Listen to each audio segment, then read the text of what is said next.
स्वागत है आप सभी का आपके अपने YouTube चैनल पोस्टल एबीसी पर। आज की वीडियो में क्लोज नंबर 2 से लेके क्लोज नंबर 25 तक के इम्पोर्टेंट क्वेश्चंस को कवर करेंगे। दो वीडियोस इसकी बनाएंगे क्योंकि बहुत ज़्यादा क्वेश्चंस है तो उनको दो वीडियोस में कवर करेंगे। दूसरी बात, पीएसए के लिए ये इम्पोर्टेंट क्वेश्चंस हैं, लेकिन ध्यान रखना पोस्टमैन और एमटीएस के लिए भी ये इम्पोर्टेंट क्वेश्चंस हैं, क्योंकि पोस्टमैन और एमटीएस के सिलेबस में भी ये आते हैं। तो ये आपने अच्छे से कर लेने हैं, चाहे आप पीए की तैयारी कर रहे हैं, चाहे पोस्टमैन, चाहे एमटीएस की तैयारी कर रहे हैं।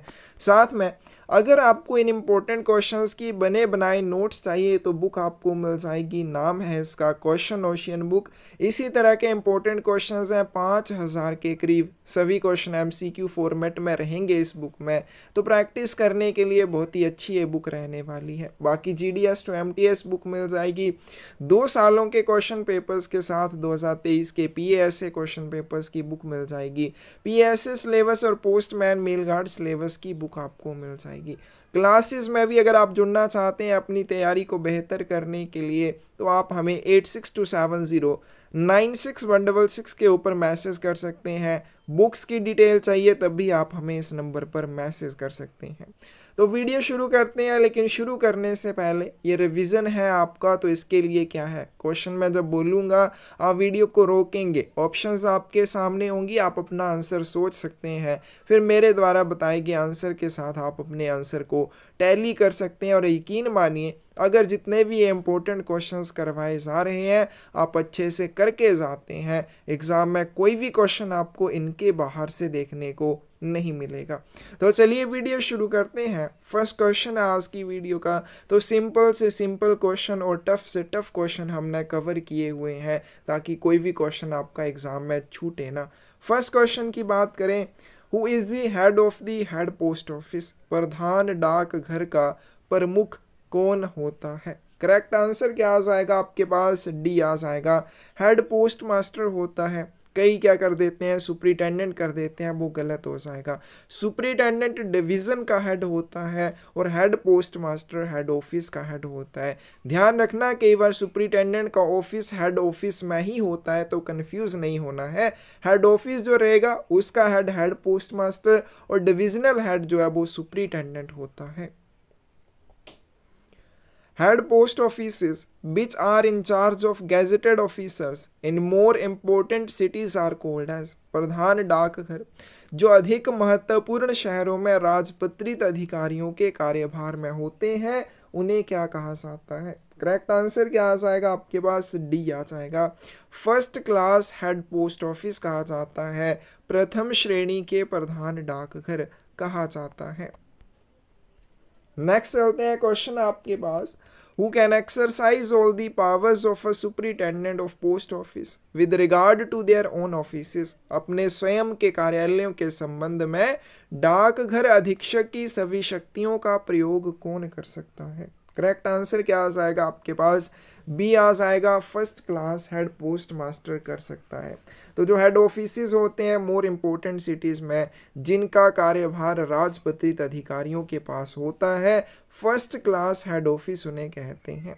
और जो फर्स्ट क्लास हेड ऑफिस होते हैं वो किसके कंट्रोल और सुपरविज़न में आते हैं? सीनियर टाइम स्केल ऑफिसर के सुपरविज़न में आते हैं और कंट्रोल में आते हैं। इसे चीफ पोस्ट मास्टर भी कहा जाता है। और ये अपने स्वयं के कार्यालयों के संबंध में डाकघर अधीक्षक की सभी शक्तियों का प्रयोग कर सकते हैं। बी ऑप्शन करेक्ट आ जाएगी। Who may extend the working hours of any post office up to 8:30 p.m. and keep them open on Sunday also? कौन किसी भी डाकघर के कामकाज के घंटों को रात के 8:30 बजे तक बढ़ा सकता है और उन्हें रविवार के दिन भी खुला रख सकता है? करेक्ट आंसर क्या आ जाएगा आपके पास? डीजी आ जाएगा। डायरेक्टर जनरल या महानिदेशक डाक आ जाएगा। तो महानिदेशक डाक के पास ये पावर होती है किसी भी डाकघर के कामकाज के घंटों को रात के 8:30 बजे तक बढ़ा सकता है। इनके नॉर्मल वीकडेज में मंडे टू फ्राइडे या सैटरडे तक क्या होगा, ये रात के 8:30 बजे तक काम करेंगे और संडे और पोस्ट ऑफिस हॉलीडेज वाले दिन भी ये खुले रहते हैं, तो उनको नाइट पोस्ट ऑफिस कहा जाता है। सी ऑप्शन करेक्ट आ जाएगी।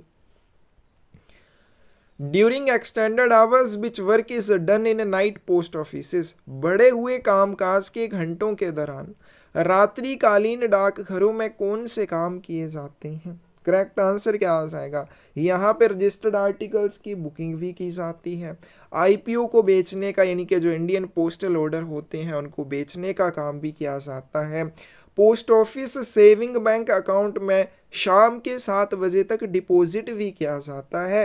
करेक्ट आंसर क्या आ जाएगा? डी आ जाएगा। तो बढ़े हुए कामकाज के घंटों के दौरान यानी कि बढ़े हुए क्या हो जाएगा, अगर किसी भी डाकघर के नॉर्मल वर्किंग आवर्स हैं सुबह के 9 बजे से लेके शाम के 5 बजे तक, या फिर उसमें जो सेविंग का काम है वो मान लीजिए 3 बजे तक किया जाता है, तो नाइट पोस्ट ऑफिसेज में ये जो काम है शाम के 7 बजे तक भी किया जाएगा। डी ऑप्शन करेक्ट हो जाएगी।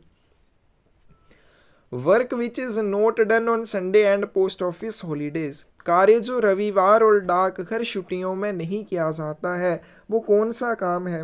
तो रविवार वाले दिन या पोस्ट ऑफिस हॉलीडेज वाले दिन ना तो लेटर बॉक्सेस की निकासी की जाती है, यानी कि पोस्ट करने के लिए लोगों के द्वारा जो लेटर बॉक्सेस में डाले होते हैं उनको निकाला नहीं जाएगा, वितरण का काम नहीं किया जाएगा, मनी ऑर्डर के भुगतान का काम नहीं किया जाएगा। करेक्ट आंसर आपके पास क्या हो जाएगा? डी हो जाएगा। Mobile post offices will open on Sunday and post office holidays, mobile डाकघर रविवार और डाकघर छुट्टियों पर खुले रहते हैं, क्या हो जाएगा? फॉल्स हो जाएगा। नाइट पोस्ट ऑफिस या रविवार वाले दिन या पोस्ट ऑफिस हॉलीडेज वाले दिन केवल रात्रिकालीन डाकघर खुले रहते हैं, बाकी सभी पोस्ट ऑफिस बंद होते हैं। अब किसी ने क्वेश्चन पूछा था कि आपके जो रजिस्टर्ड न्यूज़पेपर्स या पैकेट्स ऑफ रजिस्टर्ड न्यूज़पेपर्स होते हैं उनको पोस्ट ऑफिस हॉलीडेज वाले दिन या फिर रविवार वाले दिन भी बिना किसी लेट फीस के प्रेस सॉर्टिंग ऑफिस में, आरएमएस ऑफिस में या फिर नाइट पोस्ट ऑफिस में स्वीकार किया जाता है। लेकिन अभी यहाँ पे बात कर रहे हैं कि मोबाइल पोस्ट ऑफिस भी बंद रहते हैं, केवल नाइट पोस्ट ऑफिस खुले रहते हैं। तो ये दो प्रेस सॉर्टिंग ऑफिस और आरएमएस ऑफिस क्या है?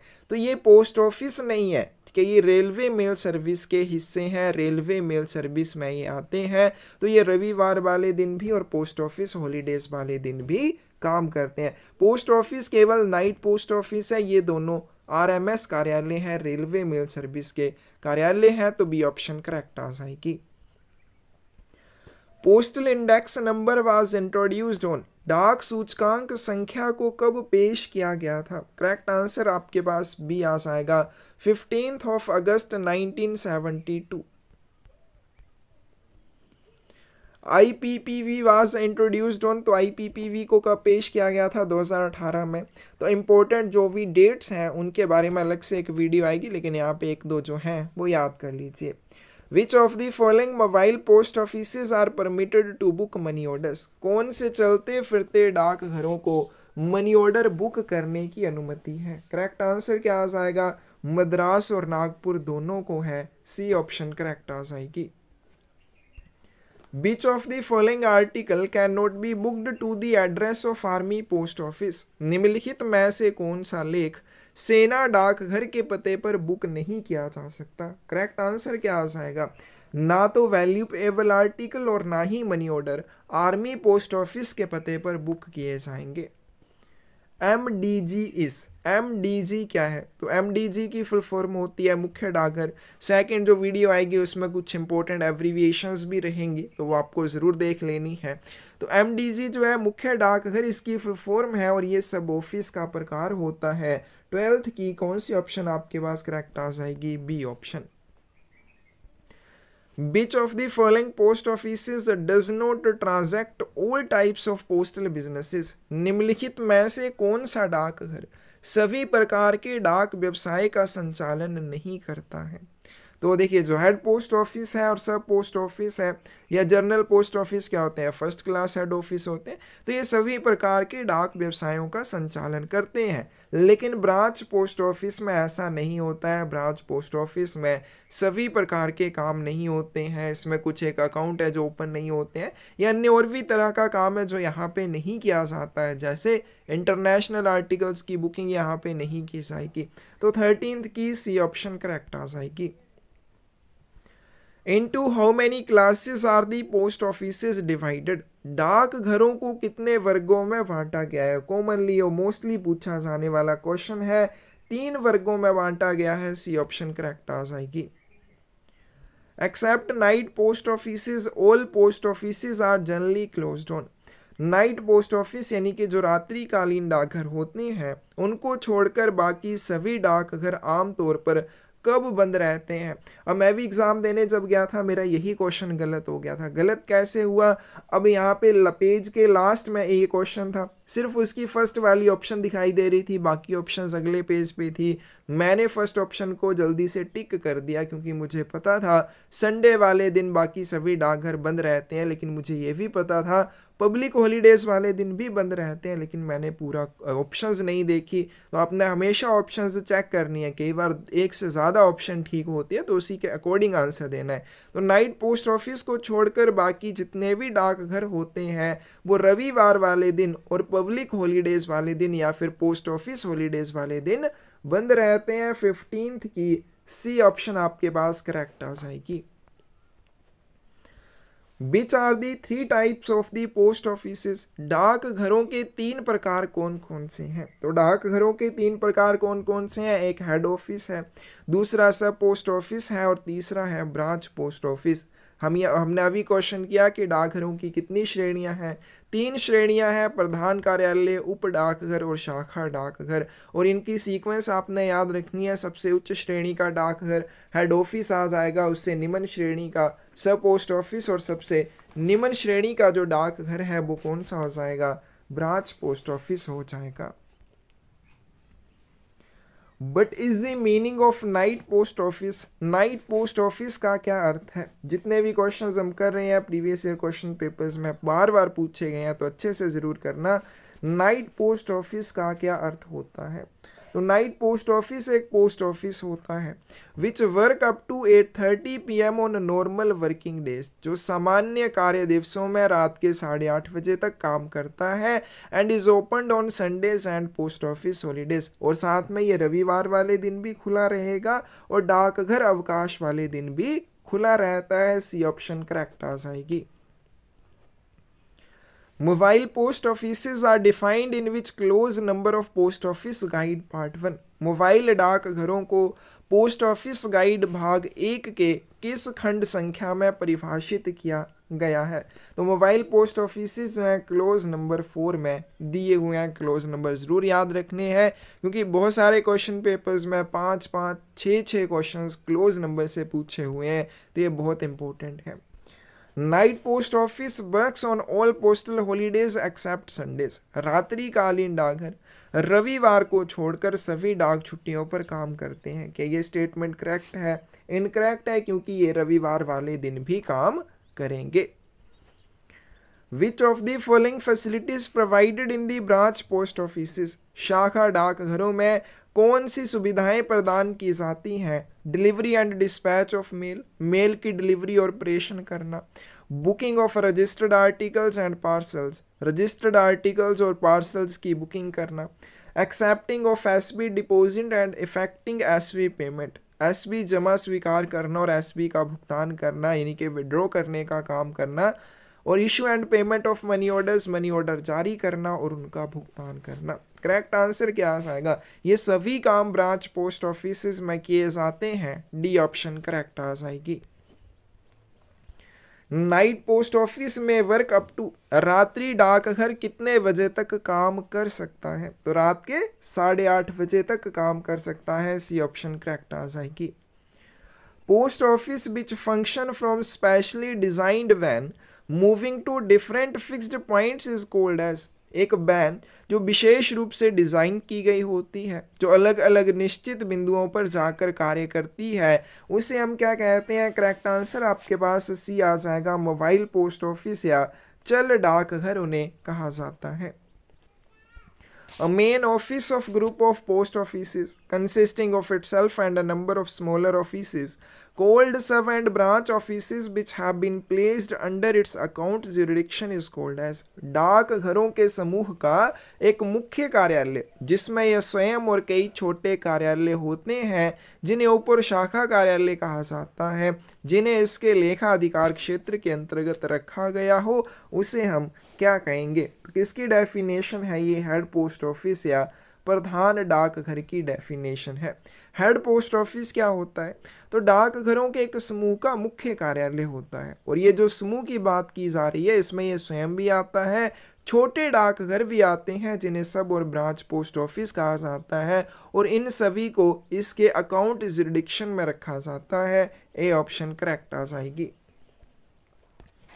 Working hours of night post office on Sunday and post office holidays are. रविवार और डाकघर अवकाश वाले दिनों में नाइट पोस्ट ऑफिस के कामकाज के घंटे क्या होते हैं। करेक्ट आंसर क्या आ जाएगा, सुबह के 10 बजे से लेके शाम के 5 बजे तक, लेकिन किस तरह पे लिखा होता है 10 to 17 आवर्स। तो 17 का क्या मतलब हो जाएगा 5 PM, यानी कि आप 12 से आगे गिन सकते हैं, 1 2 3 4 और 5, ठीक है। तो उसके बाद 12 के बाद 13 14 15 16 और 17, इनके सुबह के 10 बजे से लेके शाम के 5 बजे तक ये काम करते हैं।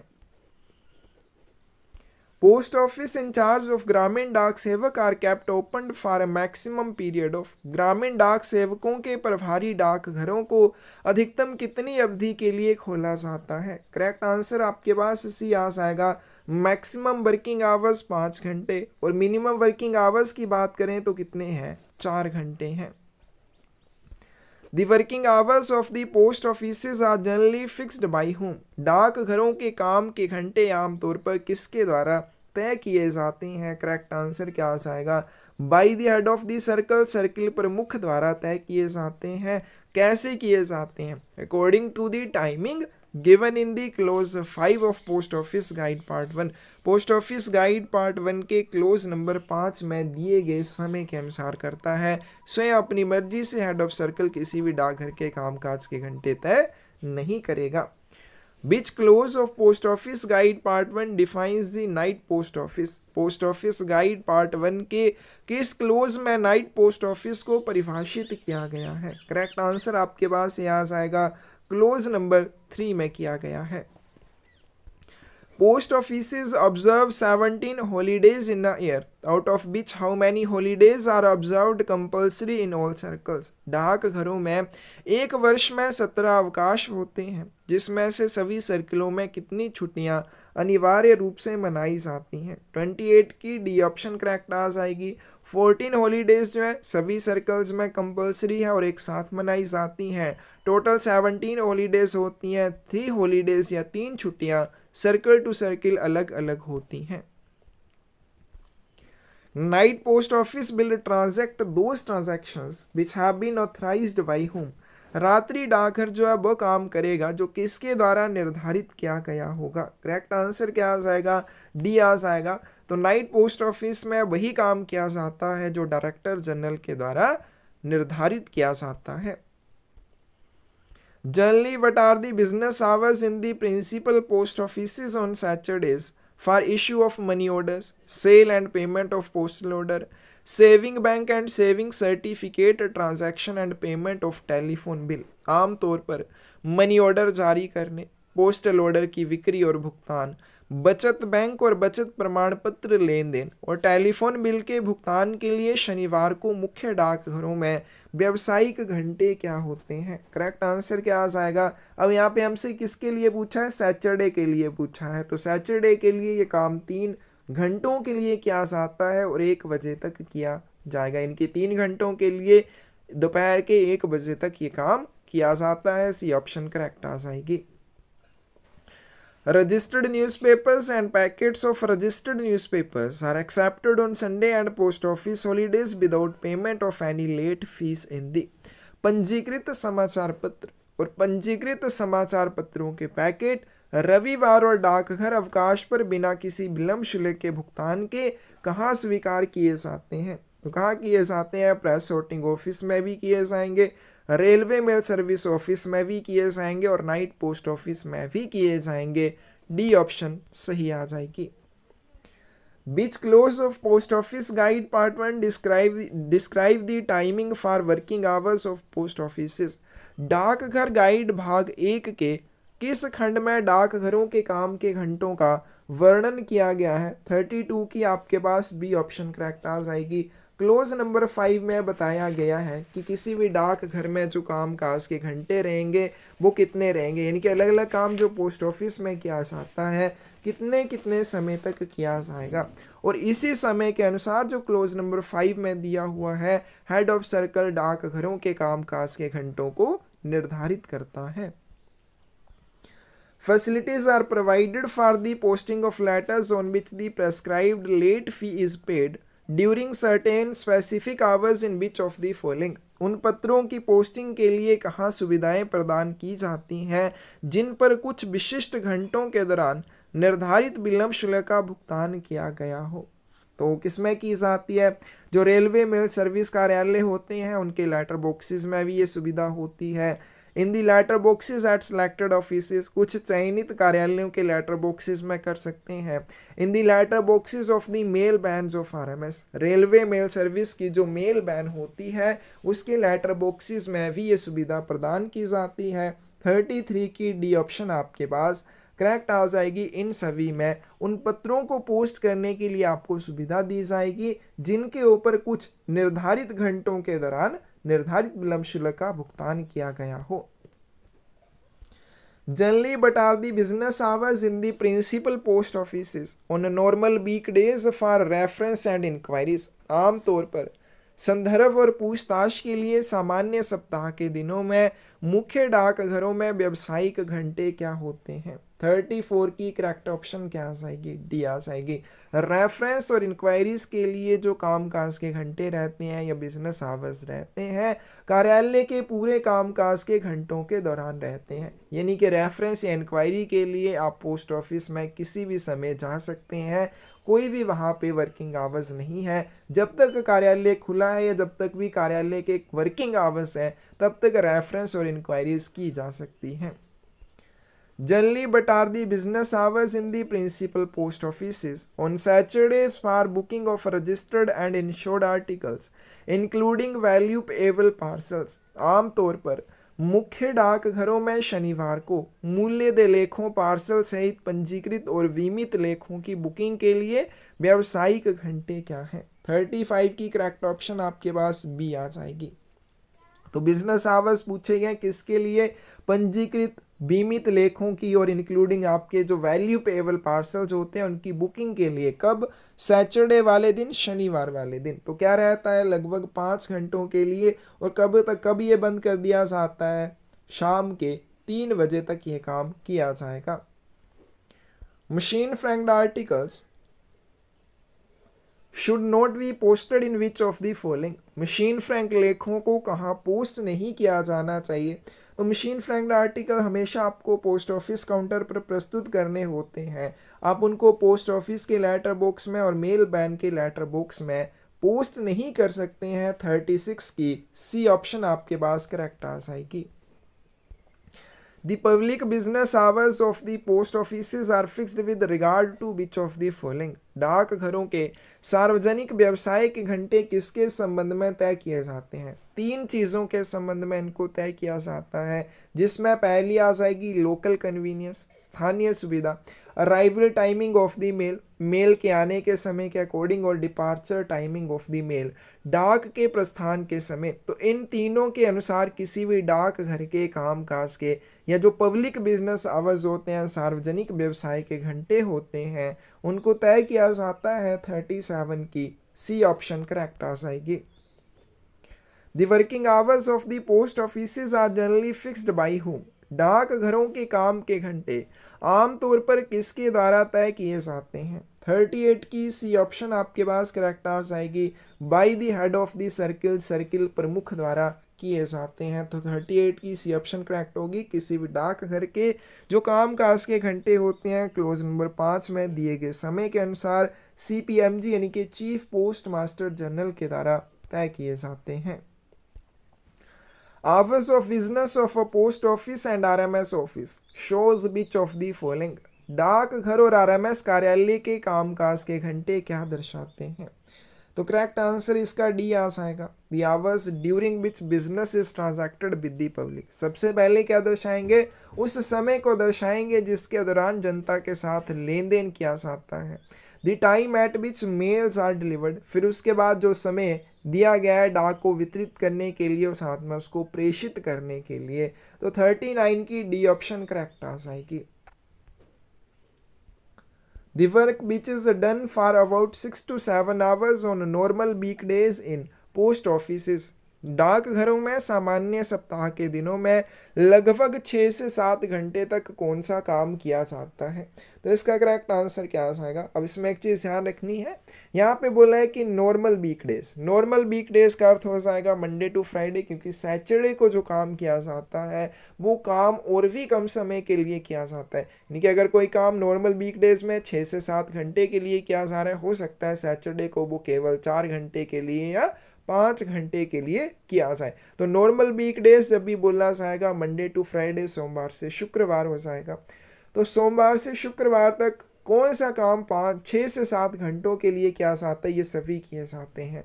Booking of registered and insured articles, उसके बाद है बुकिंग ऑफ वीपी आर्टिकल्स, और फिर उसके बाद जो आपके टेलीग्राफिक मनी ऑर्डर अब तो नहीं होते लेकिन फिर भी कर लेना, केवल पूछ लिए जाते हैं। करेक्ट आंसर क्या आएगा आपके पास? डी आ जाएगा। और यही काम अगर हम बात करें सैटरडे वाले दिन, तो 5 घंटों के लिए किया जाता है, शाम के 3 बजे तक।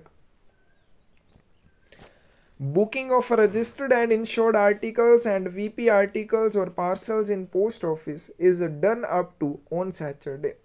डाकघर में पंजीकृत एवं बीमित वस्तुओं एवं वीपी वस्तुओं और पार्सलों की बुकिंग शनिवार को कब तक की जाती है? 41 की सी ऑप्शन करेक्ट आ जाएगी। 3 बजे तक की जाती है। शनिवार को ये जो काम है 5 घंटों के लिए किया जाता है, और कब तक किया जाता है? शाम के 3 बजे तक किया जाता है। कब से शुरू होता है? 10 बजे से। बुकिंग के लिए जो काम है पोस्ट ऑफिस में 10 बजे से शुरू होगा, 10 के बाद 11, 11 के बाद 12, 1, 2 और 3। यहाँ पे बोला है कितने समय के लिए? 5 घंटों के लिए किया जाता है। तो 10 से 11 1, 12 2, यहाँ पे 3, 4 और फिर 5। तो इस तरह से ये काम किया जाएगा। सी ऑप्शन करेक्ट आ जाएगी। Which hours of every post office और RMS office are clearly notified? प्रत्येक डाकघर या RMS कार्यालय के कौन से घंटे स्पष्ट रूप से अधिसूचित किए जाते हैं? 42 की सी ऑप्शन करेक्ट आ जाएगी। जो समय जनता के साथ लेन देन के लिए निर्धारित है उसको स्पष्ट रूप से अधिसूचित किया जाएगा, और जो समय निर्धारित है मेल को वितरित और प्रेषित करने का वो भी स्पष्ट अधिसूचित किया जाता है स्पष्ट रूप से। करेक्ट आंसर आपके पास सी आ जाएगा। Which is not the post office holiday? कौन सा डाकघर अवकाश नहीं है? 43 की करेक्ट आंसर क्या आ जाएगा? मुहर्रम है, गुड फ्राइडे है, उसके बाद महावीर जयंती है, लेकिन आपके पास टीचर्स डे को पोस्ट ऑफिस हॉलीडे के रूप में नहीं मनाया जाता है। तो टोटल 17 हॉलीडेज हैं जिनके आपको नाम याद करने हैं। 17 में से 14 जो है वो अनिवार्य है, तो उनके नाम आपको याद करने हैं। बाकी 3 जो है वो तो वेरी करती हैं, अलग अलग सर्कल में अलग अलग होती हैं। But is the late fee for posting of a registered article? पंजीकृत लेख की पोस्टिंग के लिए विलंब शुल्क क्या है? तो 44 की करेक्ट ऑप्शन आपके पास क्या आ जाएगी? बी आ जाएगी। लेकिन अब इसमें एक चीज़ आपने ध्यान रखनी है कि जो लेट फीस है उसको अबॉलिश कर दिया गया है, ख़त्म कर दिया गया है। तो ये 3rd अमेंडमेंट जो हुई, रूल नंबर आपके पास आ जाएगा 2022 GSR क्या 912E, जो कि 29 दिसंबर 2022 को आया था। उसमें अवॉलिश किया गया कि जो भी आपकी लेट फीस लगती है आर्टिकल्स के ऊपर वो नहीं लगेगी। और दूसरी बात नहीं, फॉरेन आर्टिकल्स के ऊपर लगती है अब, क्योंकि जो आपके फॉरेन आर्टिकल्स हैं उनके ऊपर लेट फीस कितनी लगती थी? जितनी इनलैंड आर्टिकल्स के ऊपर लगती थी। अब इनके ऊपर नहीं लगेगी तो फॉरेन आर्टिकल्स के ऊपर भी नहीं लगेगी। तो इसको थोड़ा सा आपने एक बार रिवाइज करना है, एग्जाम से पहले आपको फिर से इस चीज़ के बारे में बता देंगे। Prepayment of postage is compulsory on which of the official postal articles? किस आधिकारिक डाक लेख के लिए डाक शुल्क का पूर्व भुगतान अनिवार्य है। 45 की करेक्ट ऑप्शन आपके पास बी आ जाएगी।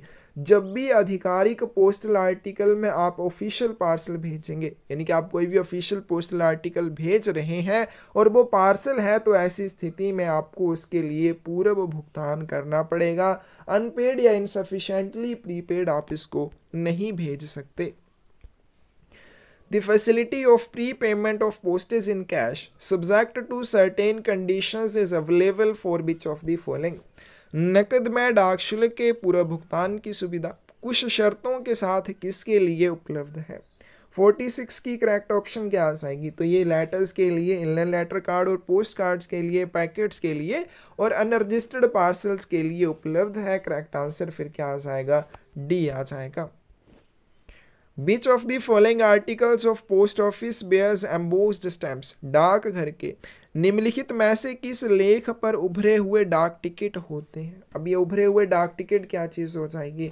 अगर आपने पोस्ट ऑफिस एनवल्प देखा होगा जो 5 रुपये का मिलता है, उसमें पहले से ही इसमें 5 रुपये की डाक टिकट प्रिंट होती है, यानी कि ये जो आपका एनवल्प रहेगा, इस एनवल्प में साथ में 5 रुपये की डाक टिकट बीच में ही प्रिंट होती है, तो उसको कहते हैं एम्बोस्ड पोस्टल स्टेशनरी, की जिसमें पहले से ही डाक टिकट प्रिंट होते हैं। तो पोस्ट ऑफिस में कौन कौन सी एम्बोस्ड स्टेशनरी उपलब्ध होती है? तो पोस्ट कार्ड भी होते हैं, इनलैंड लेटर कार्ड और एनवल्प, यानी कि ये जो 5 रुपये के मिलते हैं ये भी मिलते हैं। तो 47 की जो करेक्ट ऑप्शन आपके पास आ जाएगी, डी आ जाएगी। इन सभी के ऊपर उभरे हुए डाक टिकट होते हैं। Which of the following articles are liable to detention for the purpose of taxing the postage due on them? निम्नलिखित में से कौन से लेख उन पर देय डाक शुल्क लगाने के उद्देश्य से रोके जाने के लिए उत्तरदायी हैं? यानी कि कौन सी ऐसी डाक वस्तुएं हैं जिन पर शुल्क लगाने के उद्देश्य से उनको रोका जा सकता है? फुली प्रीपेड आर्टिकल्स, अब कोई भी डाक वस्तु है उसके लिए पूरी तरह से भुगतान किया हुआ है, तो उसको क्यों रोका जाएगा? नहीं रोका जाएगा। अनपेड आर्टिकल्स को रोका जा सकता है क्योंकि इसके लिए आपने चार्जेस नहीं दिए हैं, तो चार्जेस को पूरा करने के उद्देश्य से इनको डिटेन किया जा सकता है। इनसफिशिएंटली पेड आर्टिकल्स, यानी कि चार्जेस तो दिए हैं लेकिन पूरे नहीं दिए हैं, तो इनको भी डिटेन किया जा सकता है। 48 की करेक्ट ऑप्शन आपके पास सी आ जाएगी, second and third only.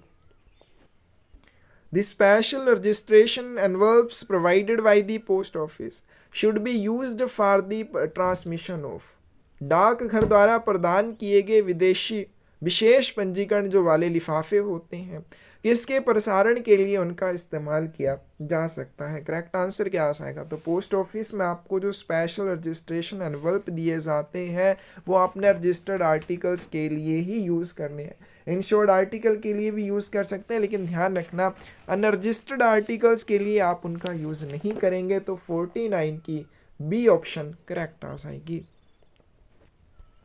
Which of the following articles are not afforded any greater security in transmission over other unregistered mail? निम्नलिखित में से किन लेखों को अन्य अपंजीकृत मेल पर प्रसारण में कोई अधिक सुरक्षा प्रदान नहीं की जाती है? यानी कि कौन सी ऐसी डाक वस्तुएं हैं जिनको अधिक सुरक्षा नहीं दी जाएगी? जैसे अपंजीकृत मेल भेजी जाती है उसके अनुसार भी इनको ज़्यादा सुरक्षा नहीं दी जाएगी, तो कौन से हैं?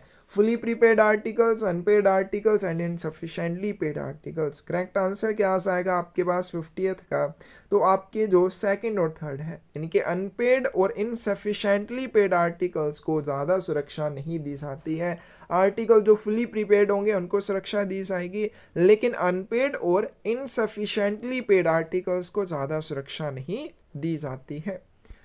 Prepayment of postage is accepted in case of large number of articles, subject to a minimum of how many articles in small cities? छोटे शहरों में कम से कम कितने डाक लेखों को पोस्ट करने पर डाक शुल्क का पूरा भुगतान स्वीकार किया जाता है? तो pre payment of postage in cash, इस फैसिलिटी के लिए अगर आप स्मॉल टाउन से आर्टिकल्स को पोस्ट कर रहे हैं, तो स्मॉल सिटी से आर्टिकल्स को पोस्ट कर रहे हैं, तो पोस्ट करने के लिए आर्टिकल्स की कम से कम संख्या 250 होनी चाहिए। बी ऑप्शन करेक्ट आ जाएगी।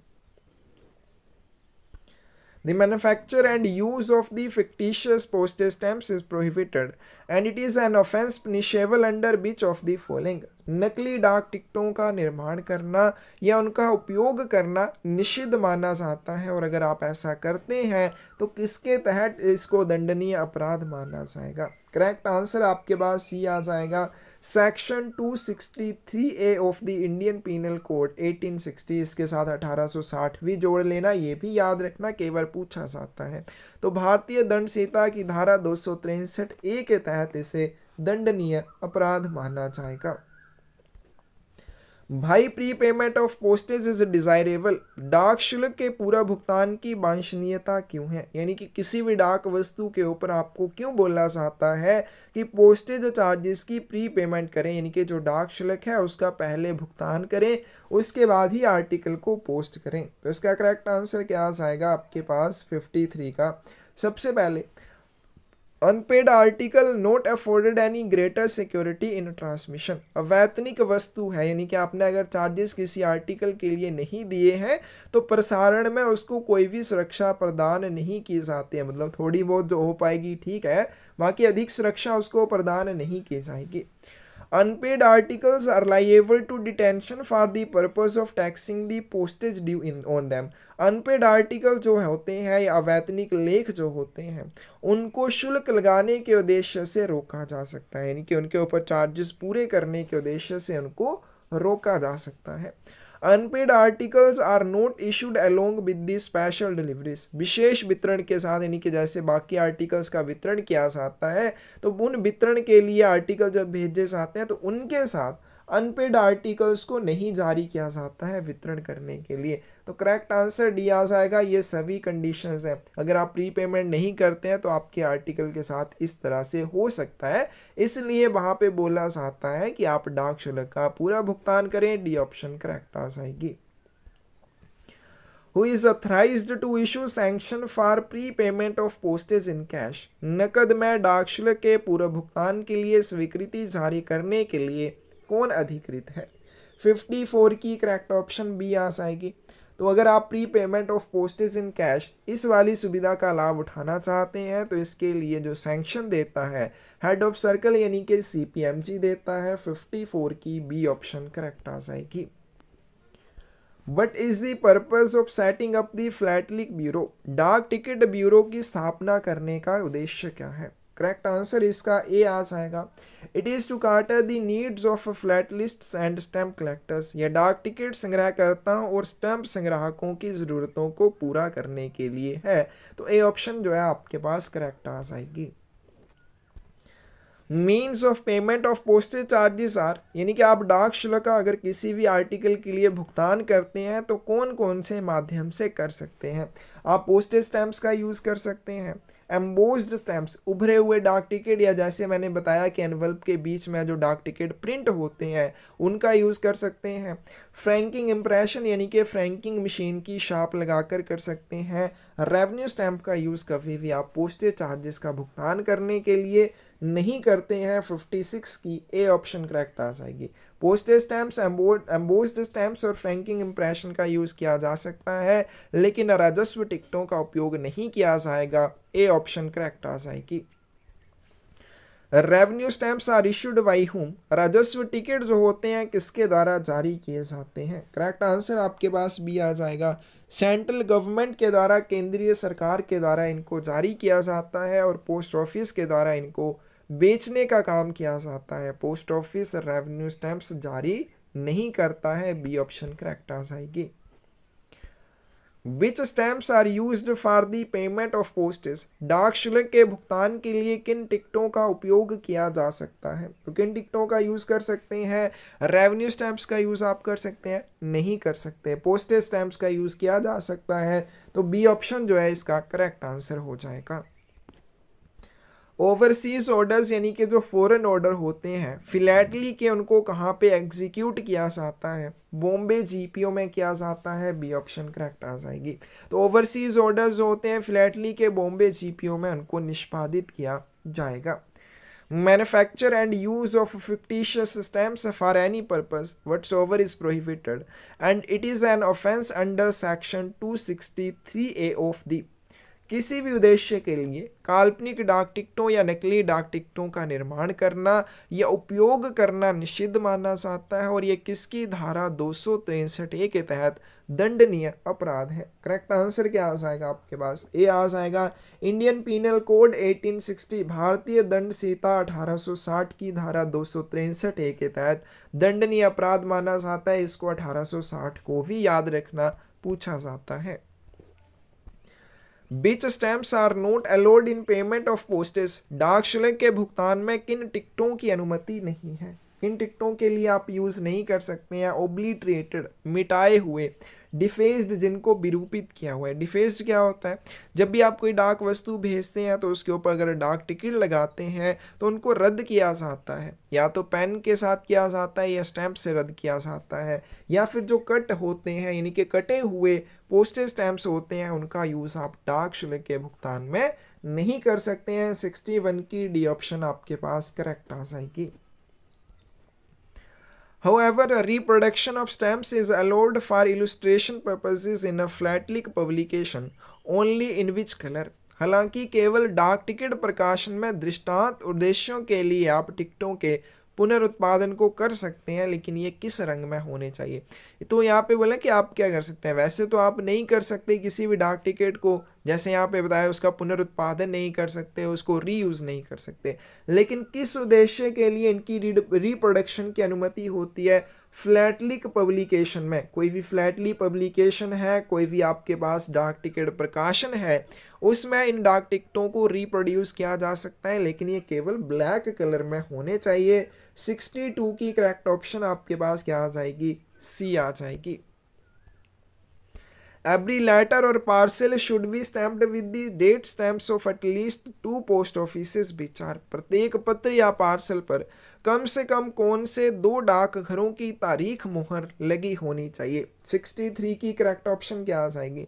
तो जब भी कोई लेटर भेजा जाता है, पार्सल भेजा जाता है या पैकेट भेजा जाता है तो वितरण के समय तक उसके ऊपर कम से कम 2 डाकघरों की तारीख मुहर अवश्य होनी चाहिए।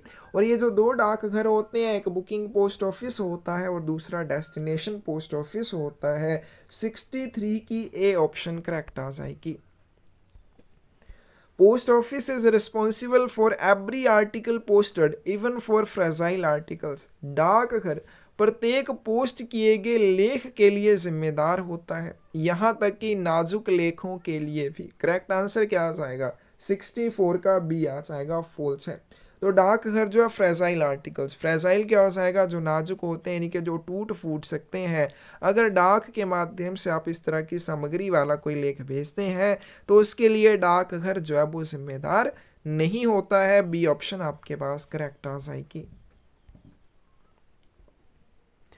आगे चलते हैं। When wax cloth is used for the protection of letter packet parcel then it should be. जब पत्र, पैकेट या पार्सल की सुरक्षा के लिए मोम के कपड़े का उपयोग किया जाता है तो इसे आपने कैसे यूज़ करना होता है? Used as an inside cover. तो जब भी अनरजिस्टर्ड की बात की है, ठीक है, जब भी अनरजिस्टर्ड लेटर, पैकेट या पार्सल के लिए आप बैक्स क्लोथ का यूज़ करेंगे, आप इसको इनसाइड कवर के रूप में यूज़ करेंगे। ए ऑप्शन करेक्ट आ जाएगी। Sufficiently strong paper securely fastened outside the wax cloth to receive the. पर्याप्त रूप से मजबूत कागज क्या प्राप्त करने के लिए मोम के कपड़े के बाहर सुरक्षित रूप से बांधा जाना चाहिए? तो आपको सलाह दी जाती है। अब मान लीजिए आपने क्या किया, किसी भी लेटर, पैकेट या पार्सल को बंद करने के लिए या क्लोज करने के लिए बैक्स क्लोथ का यूज़ किया, तो आप उसको इनसाइड कवर की तरह यूज़ करेंगे। लेकिन अगर उसकी सुरक्षा के लिए आवश्यक है उसको बाहर से आप यूज़ करना, आप जो है उस बैक्स क्लोथ को बाहर से आप यूज़ करते हैं, तो ऐसी स्थिति में उस बैक्स क्लोथ के ऊपर आपको एक सफिशेंटली स्ट्रॉन्ग पेपर सुरक्षित रूप से बांधना होगा, लगाना होगा। क्यों ऐसा करना होगा? ताकि उस आर्टिकल के ऊपर, क्योंकि मोम जो वैक्स क्लोथ होगा या मोम का जो कपड़ा होगा उसके ऊपर आप स्टैंप नहीं लगा सकते। अगर कागज़ लगाया तो उसके ऊपर डेट स्टैंप लगा सकते हैं। जो पोस्टेज स्टैंप चिपकाई जानी है वो भी उस कागज़ के ऊपर लगा सकते हैं। तो इसका करेक्ट आंसर क्या आ जाएगा? 66 का डी आ जाएगा, first and second only. Post office दिनांक मोहर की छाप के लिए और लेख पर चिपकाए जाने वाले डाक टिकटों के लिए बैक्स क्लॉथ के ऊपर आपको सफिशेंटली स्ट्रॉन्ग पेपर सिक्योरली रूप से बांधना होगा। कॉइन्स, ज्वेलरी, करेंसी और bank notes, Boolean, articles of gold and silver, precious stones can be sent by only. सिक्के, आभूषण, मुद्रा या बैंक नोट, बुलियन, सोने और चांदी के लेख, कीमती पत्थर केवल किसके माध्यम से भेजे जा सकते हैं? तो जब भी आप डाक के माध्यम से कोई भी कीमती सामान भेजते हैं तो भेजने के लिए आपको क्या करना चाहिए? उसको बीमित डाक के माध्यम से भेजना चाहिए। डी ऑप्शन आपके पास करेक्ट आ जाएगी। Which articles can not be posted in letter boxes, किन लेखों को लेटर बॉक्स में पोस्ट नहीं किया जा सकता? तो ना ही आप मशीन फ्रैंक्ड आर्टिकल्स को लेटर बॉक्स में पोस्ट करेंगे, ना ही अनरजिस्टर्ड अनपेड आर्टिकल्स को, और ना ही रजिस्टर्ड लेटर्स को। तो करेक्ट आंसर क्या आएगा आपके पास? डी आ जाएगा। एक्सप्रेशन आर्टिकल्स ऑफ गोल्ड और सिल्वर मीन्स, अभिव्यक्ति सोने या चांदी के लेख का क्या अर्थ है? तो इसका करेक्ट आंसर क्या आएगा? Articles made Holi with gold और सिल्वर, पूरी तरह से सोने या चांदी से बनी वस्तुएं सोने या चांदी के लेख में शामिल होंगे। यानी कि जहाँ पे आपके पास ये वर्ड लिखा हो, यानी कि ये लिखा हो कि आर्टिकल्स ऑफ गोल्ड और सिल्वर, इसका अर्थ क्या हो जाएगा? पूरी तरह से सोने या चांदी से बनी हुई वस्तुएं, आंशिक रूप से सोने या चांदी से बनी हुई वस्तुएं, ये दोनों किस अभिव्यक्ति में आते हैं? सोने या चांदी के लेख अभिव्यक्ति में आते हैं। लेकिन सिक्के या इलेक्ट्रो या इस तरह का अन्य मढ़वाया हुआ सामान इसमें शामिल नहीं होगा। Expression coin does not include which of the following, अभिव्यक्ति सिक्का में क्या शामिल नहीं है? तो जहाँ पे भी कॉइन का जिक्र आएगा, जैसे हमने अभी क्या कि डाक के माध्यम से आप सिक्के भेज सकते हैं, बीमित डाक के माध्यम से भेजेंगे, तो सिक्का जो शब्द है इसमें क्या शामिल नहीं होगा? इसमें रुपी कॉइन आ जाएगा, इसमें गोल्ड कॉइन भी आ जाएगा, लेकिन इसमें count counterfeit coins remitted on behalf of the currency department and mints, ये वाला नहीं आएगा। तो सी ऑप्शन जो है करेक्ट आ जाएगी। इनके ऐसे सिक्के जो मुद्रा विभाग या टकसाल हो, टकसाल क्या होते हैं? जो नकली या असली सिक्कों की पहचान करते हैं। अगर असली होगा तो ठीक है, नकली होगा तो उसके ऊपर टक लगा देते हैं, यानी कि कट लगाते हैं छोटा सा।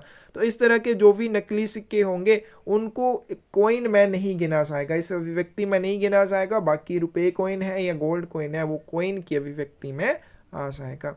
तो आज की वीडियो में इतने ही इंपॉर्टेंट क्वेश्चंस करेंगे। बाकी क्लोज नंबर 2 से लेके क्लोज नंबर 25 तक के 70 के करीब और भी क्वेश्चंस हैं जो हम कवर करेंगे। अगर आपने बुक ले रखी है तब भी आपको वो कर लेनी है, क्योंकि बुक में वो सारे नहीं है, बाद में क्वेश्चन ऐड किए गए हैं, वो PDF फॉर्मेट में आपको दिए जाएंगे, क्योंकि वो बाद में जितने भी इंपॉर्टेंट क्वेश्चंस या प्रीवियस ईयर क्वेश्चन पेपर्स हमने और एनालाइज किए हैं उनमें से उनको लिया हुआ है, तो आपने वो भी अच्छे से कर लेने हैं। ये भी आपने इंपॉर्टेंट क्वेश्चंस हैं, वीडियोस जरूर अच्छे से करनी है। हर एक क्वेश्चन इंपॉर्टेंट है, एग्जाम में आने वाला क्वेश्चन है। तो किसी भी क्वेश्चन में डाउट हो तब भी आप पूछें, ठीक है? आपको गलत लगे कि आंसर गलत बताया तब भी उस चीज़ के बारे में ज़रूर बताएं। बाकी क्लासेस में जुड़ना है या आपको बुक्स चाहिए तो ये वाले क्वेश्चन, इंपॉर्टेंट क्वेश्चंस वाली बुक भी आपको मिल जाएगी। 8627096166 के ऊपर मैसेज आप कर सकते हैं। धन्यवाद।